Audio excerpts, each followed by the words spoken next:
Coming up today on Locked On at Texas Tech. Tech visits a team in Fort Worth with a little wind in its sails, and we discuss getting comfortable living the high life on the road under Grant McCasland. Next on Locked On Texas Tech.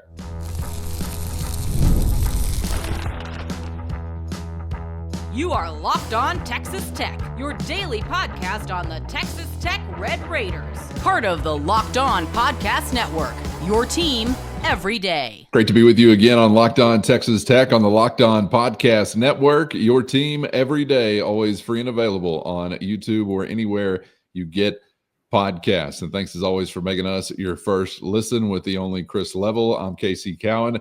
Chris, great to be back with you, and it's another game day edition of the program as we're looking to keep the good times going, particularly going on the road as the Red Raiders got back to success away from home over the weekend in Stillwater, Oklahoma, with a drubbing of the Cowboys. And why not double up on the drubbing?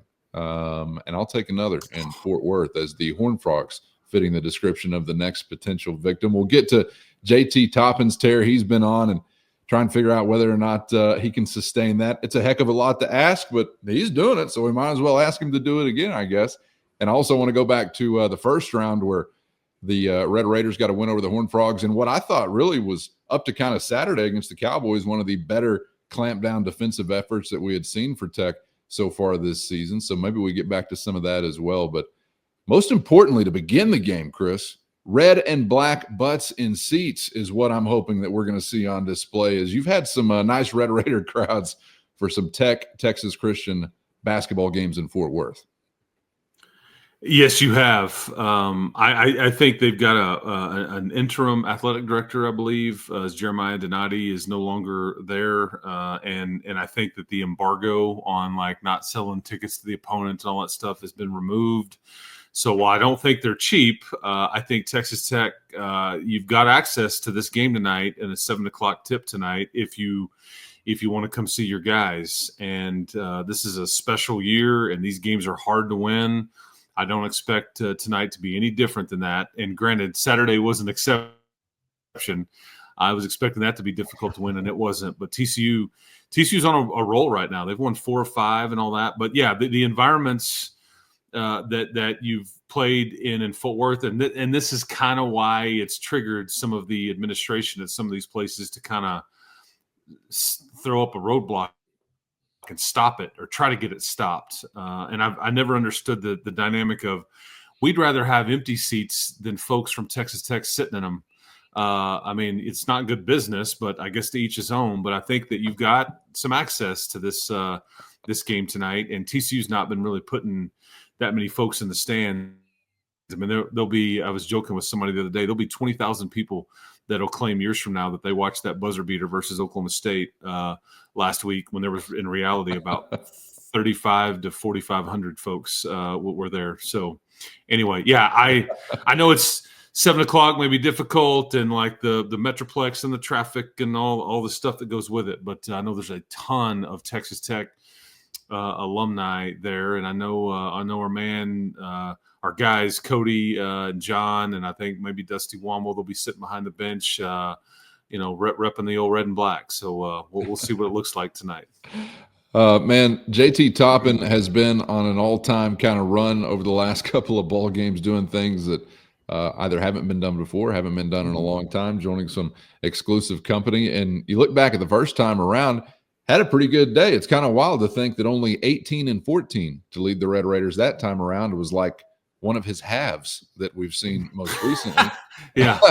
I wouldn't mind another 18-14, but the bar has been raised a little bit. But Chris, really, it wasn't a day that came easy for Texas Tech offensively the first time around against the Horned Frogs. You shot it okay from the field, but you really didn't have a ton of luck from beyond the arc. You were 10 for 31 that day, 71 points total for the Red Raiders in that 71-57 win. I want to get to what they did so well defensively against Texas Christian the first time around, but Toppin was the leading scorer with 18. McMillan had 16 last time around, and you're going to need a whole lot more of that. But what do you recall offensively on that day for the Red Raiders?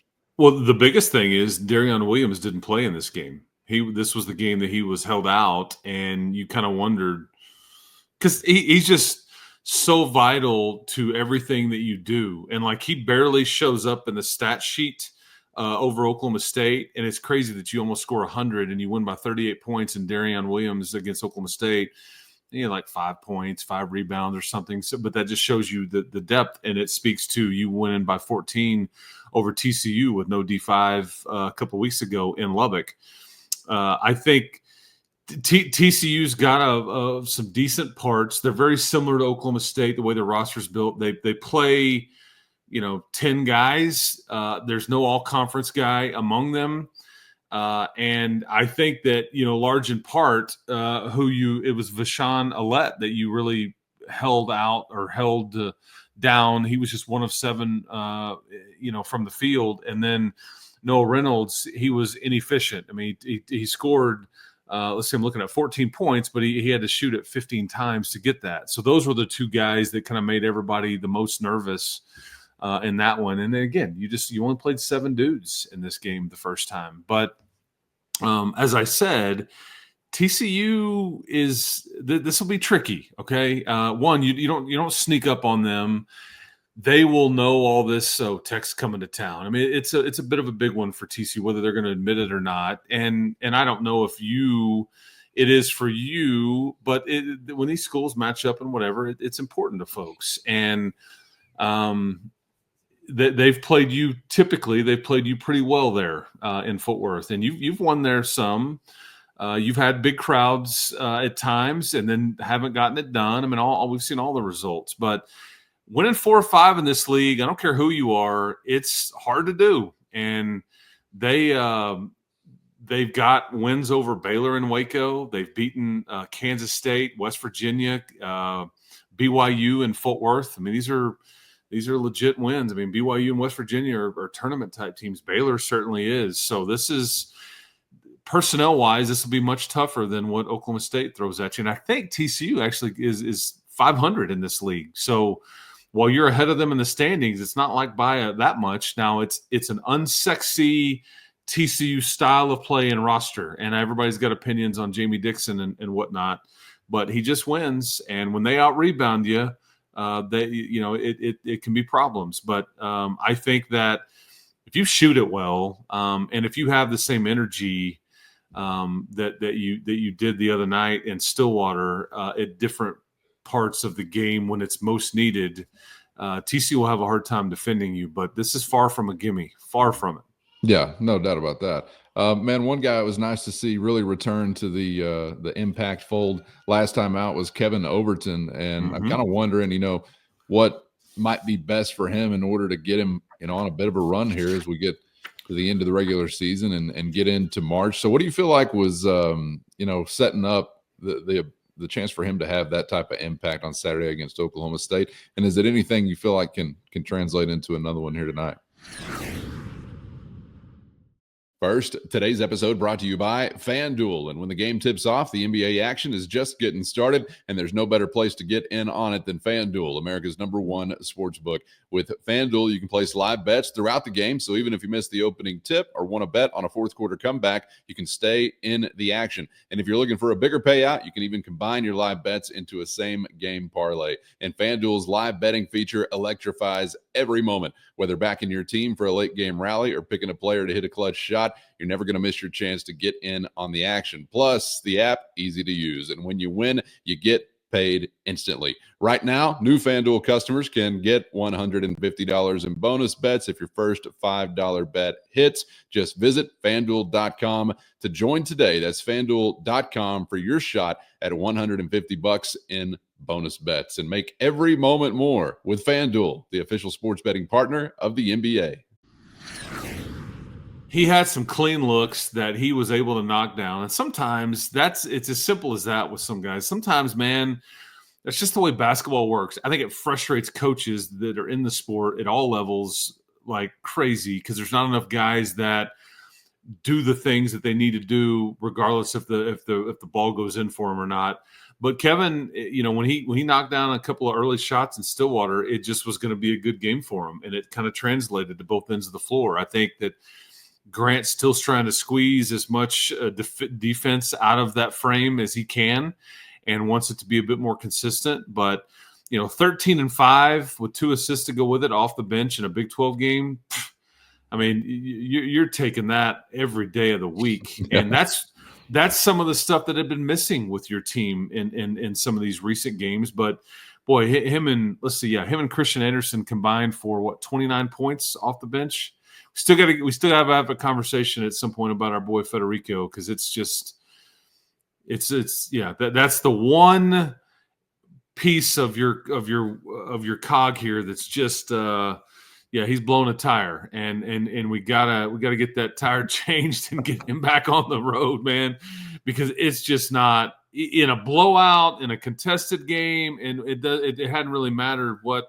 It's just he's just not being able to play at the level that I think we had seen. But yeah, Kevin Overton certainly had, and he'll, again, TCU will come into tonight's game confident. And the scary thing is, and I think that JT and Kevin Overton, the aforementioned Kevin Overton, said after the game, they met with the media after the win in Stillwater, they both kind of said, we feel like we're hunted on most nights. And the scary thing is, if you're not ready for that, TCU, having won 4 of 5, if they beat you tonight, all of a sudden you start looking at, okay, now 5 of 6, but now look at some of these wins, and you'll be over 500 in the Big 12. They'll be back in the bubble talk, and they can kind of theoretically make their season off of a win from you. And that's kind of what you're starting to see with what you've been doing in the win column. Is you're hunted right now. You're not Houston, but you're the next thing to it. And, a win over Texas Tech is meaningful to a lot of these teams. And you're getting some potentially some best shots from some folks. So you have to understand that that's what's coming your way, and embrace it, and be willing to kind of punch back, which they certainly did on Saturday in Stillwater. Speaking of getting somebody's best shot, JT Toppin doing what he's doing the last few times out. What are you seeing other teams throw at him defensively, and how do you think that'll continue to kind of, I don't know if it's going to evolve or change, or if it's already just, hey, we're throwing it at him and he's overcoming it. But what do you anticipate as far as the best shot that he's going to get from the opposition? Yeah, Ernest Uday will be locked up with him some tonight. He's the Kansas transfer. He's been playing some decent ball. He wasn't much of a factor as I'm looking at it. He scored 1.6 rebounds in the first matchup. But I don't, JT with 18 and 14 in his first matchup. And that's the thing, is when you see teams for a second time, obviously it didn't work the first time, whatever they did. So you can expect to see some differences. And it's really about, I think players are too good at this level that if you show them the same thing every time, they will adjust. They will figure out, okay, this is what you're doing. Well, this is how we'll beat it.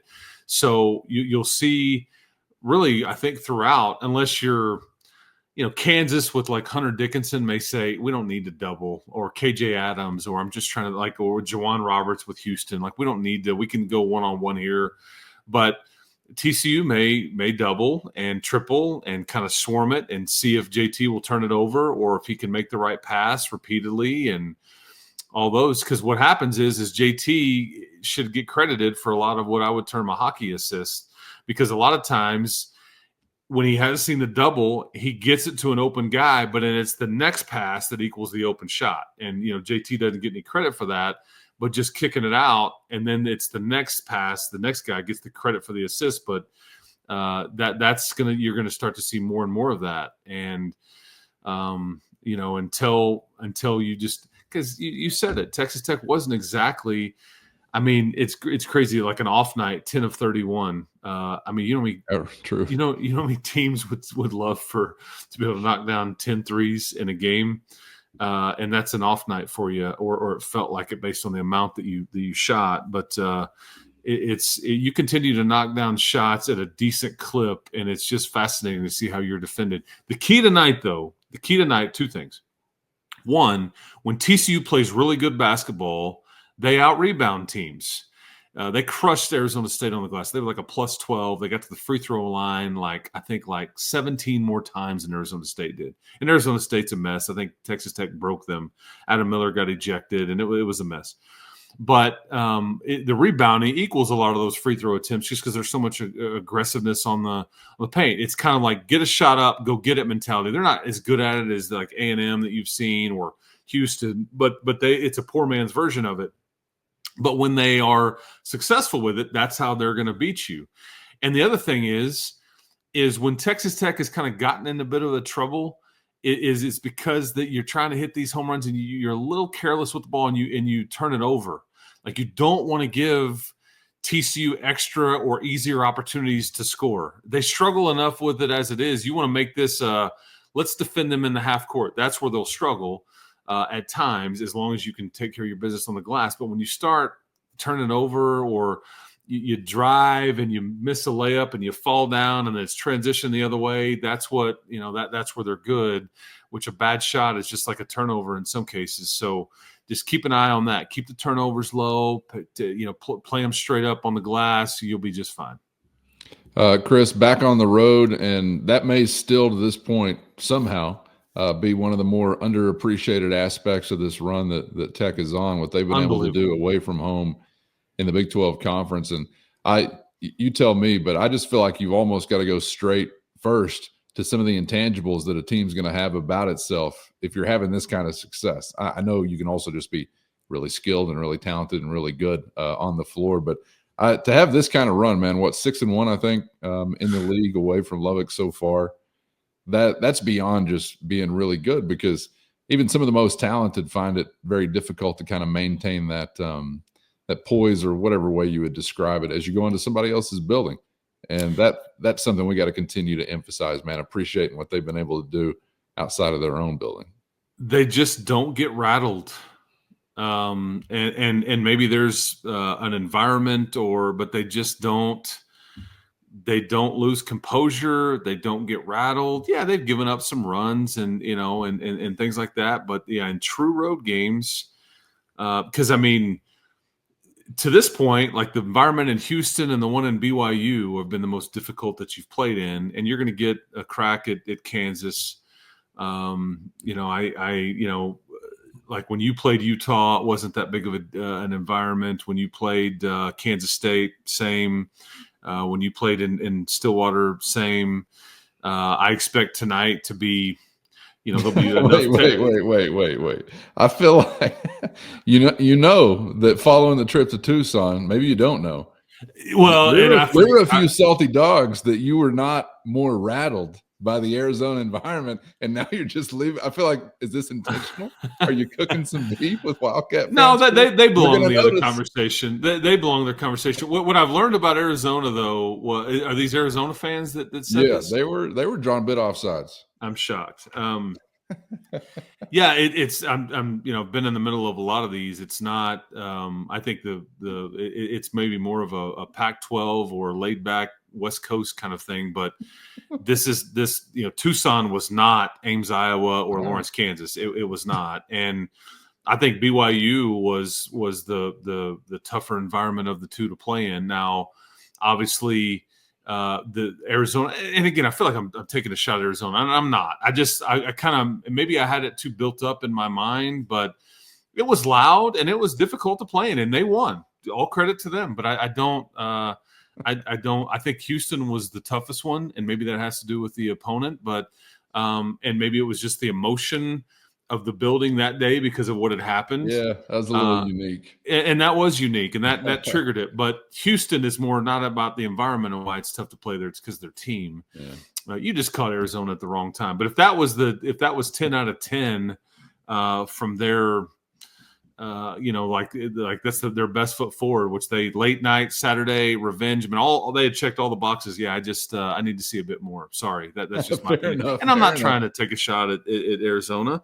I think you are. I'll allow it. It's completely welcome addition to the league. They are on the short list of toughest places to play in this league, without a doubt. But I just didn't think it was as difficult as maybe in Ames, Iowa, or in Lawrence whenever they are rolling and all that. So, anyways, speaking of Lawrence, Chris, we're sitting here. Fort Worth, Lawrence, Tempe, I think are your remaining destinations. You could wind up with an all-time road record here, and I don't want to try and put any carts before horses or anything, but it'll be another bullet point to what's shaping up to be a tremendous regular season, and kind of one that I don't really know that I saw coming. I don't know how you could.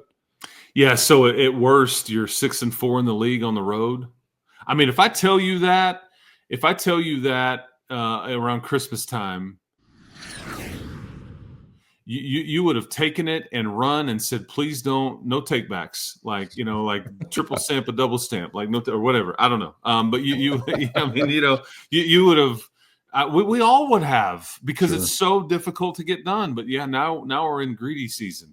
Now it's like, I like a bit more, and they're not satisfied. And I think the beautiful thing about this particular team is they're not worried about anything other than the next 10 minutes or the day that they're in, or the next shoot around, or the next scouting report, or whatever. They're very grounded, and they just have yet to show up one game and just kind of not really have it or be there. And I've appreciated that, because that's difficult to do. That's a credit to Grant and his staff and these kids, because it's hard. So Didn't you tell? I may be misremembering this, but wasn't it?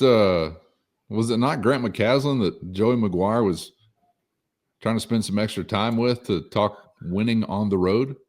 Did I dream that up? I know he also visited some others on other subjects, but wasn't it Coach McCasland that he sought out as a road success source? Yes. Like one of the reasons when Grant was hired here, because I think that this is no surprise to a Grant McCasland coach team. And it's like weird, because there's not like some magic formula, but like, I think his last year at North Texas, I think they had the best road. You'd have to go and look this up, and they're in a lower level league and whatever. But I don't know that they lost but either none or one road game the entire season that year. That'll do. Yeah, I mean, he had an unbelievable like road record in general, and I think that was one of the big reasons why it was cited, that he was hired amongst many others. But Sure.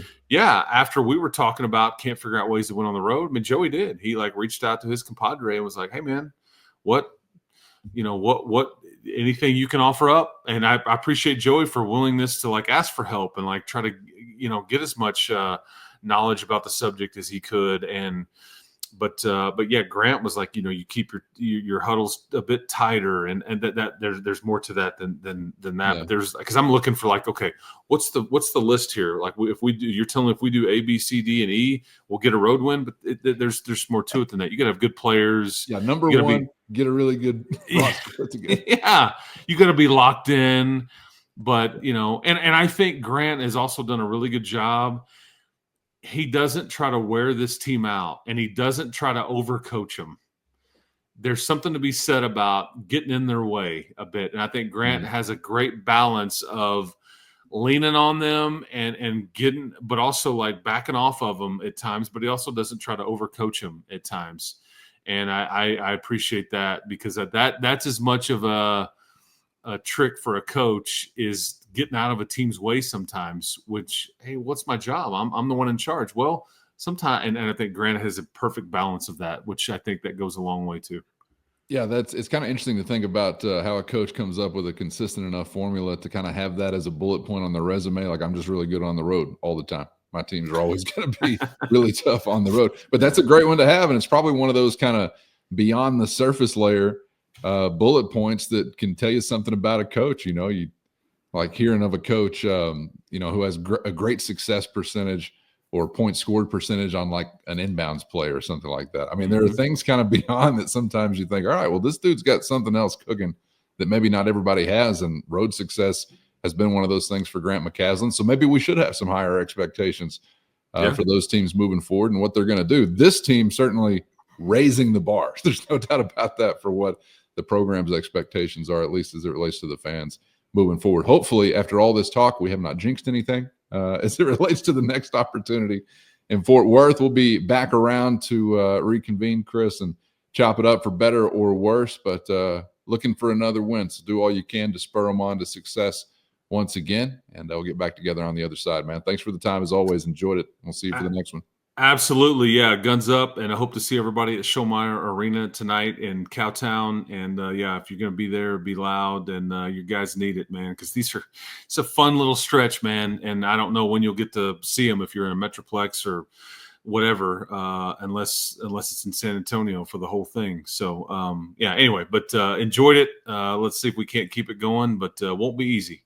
No, it will not. Get subscribed on YouTube or anywhere you get podcasts so you never miss an episode. And thanks to the Everydayers, as always, for being out there. And shout out to the Matador Mob. If you're interested in becoming a Matador Mob Insider, hit the show notes for a link to your free 14-day trial. That's your direct line to Chris and myself with one-on-one text sent straight to your phone. And shout out to the mobster who was telling me about his son having to calm him down in Stillwater. Shout out to the kid and the other kids out there keeping the parents in line as the Red Raiders are worked into a frenzy at an arena near you. Speaks well of the next generation of Red Raiders, I imagine. All right, Chris, thanks as always, and thanks to all of you for being out there, and we hope to see you back for the next round on Locked On Texas Tech.